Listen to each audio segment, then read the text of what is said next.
Albany and Munster are so similar. When these two teams look at each other, it's like they're looking in a mirror practically. Nowadays, coaches don't need to flip a coin to see when and where they're playing in the playoffs. They've won 1, 2, 3 straight district championships. And because of that teamwork, they're well on their way to number 4. Hey Chris, we have made the trip to Snyder where the Sweetwater Mustangs are set to take on the Tigers tonight. The lights went out in the third quarter at Crosstown Shut-in, but even during the blackout, the party continues. This area of the field in between the hash marks is going to play a big role in determining who wins tonight's game. Well, they averaged just 99 yards rushing as a team in those 3 games. But in Thursday's win, almost double that, 182 yards with Alfred Morris running for 127.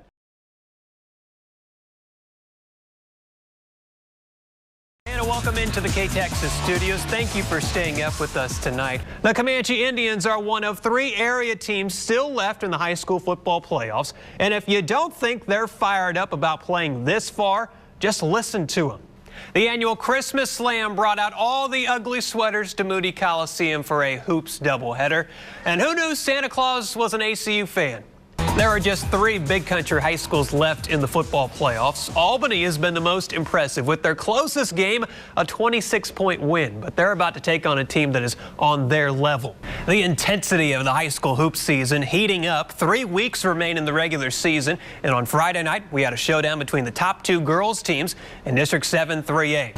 Hardin-Simmons running back Jaquan Hemphill joins us now to talk about that impressive win and an impressive night for Hardin-Simmons in the win over East Texas Baptist from Saturday. Week 5 of the high school football season brought some surprising scores and showed us you never know what's going to happen when they kick it off. So how would Abilene High fare in their district opener? Sham will be doing her student teaching in the fall, and she plans to become a basketball coach, just like Terry.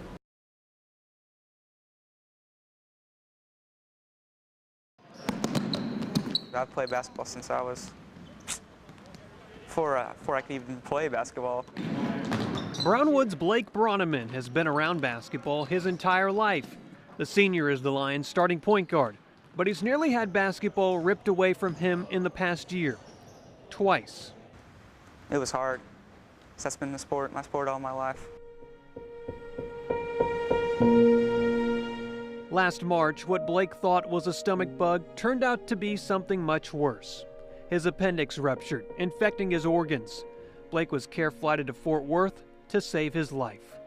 The first surgery, the doctor made my parents basically sign me off and say he may not make it through this first surgery, and we just want to make sure it's not our fault. And so I watched my parents as they signed me off, and I called my brother, my sister, and some of my friends, and I was talking to them on the phone and told them I love them. And I think having to say that was just the hardest thing I've ever had to do. They weren't there, and I wanted them to be there. And I didn't want to say bye to them. Blake spent almost a month in the hospital. He had 3 surgeries and lost 50 pounds. Walking to regain strength was difficult. I remember one of the days in the hospital, I was not one to walk. I was just having a rough day, and in walked 2 of my best friends that go to church with me, and they were like, "Here, we'll take you to walk." And I remember leaning on both their shoulders.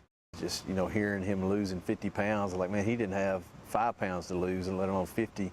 Nadir Deli has coached Blake for the past 3 years. I text him a little bit, and the first thing he says, "I just want to be back in basketball." And I'm thinking, how about let's work on getting back in life? Blake worked all summer, increasing his weight and stamina. Then a few weeks before basketball began, he was hit by a car.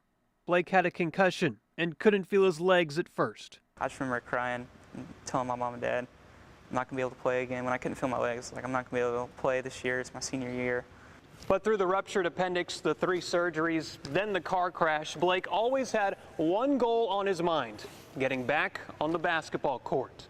It was just huge relief when I felt my legs again, because that was a huge step, and I can work hard to get back to basketball again, just like I did that summer. He was in great spirits then, even though he was hurting. He says he kept talking about basketball. So he had something to go for and had something to strive to, and well, he came out of it strong. Blake has played in nearly every game this year and hasn't missed a single practice. He says being so close to death has changed his life. My perspective has changed so greatly. mean, especially after 2 things I could have easily died in, and I'm just really appreciative to God because He has a plan for me. You got to live like you're dying. In Brownwood, Evan Nemec, KTXS Sports.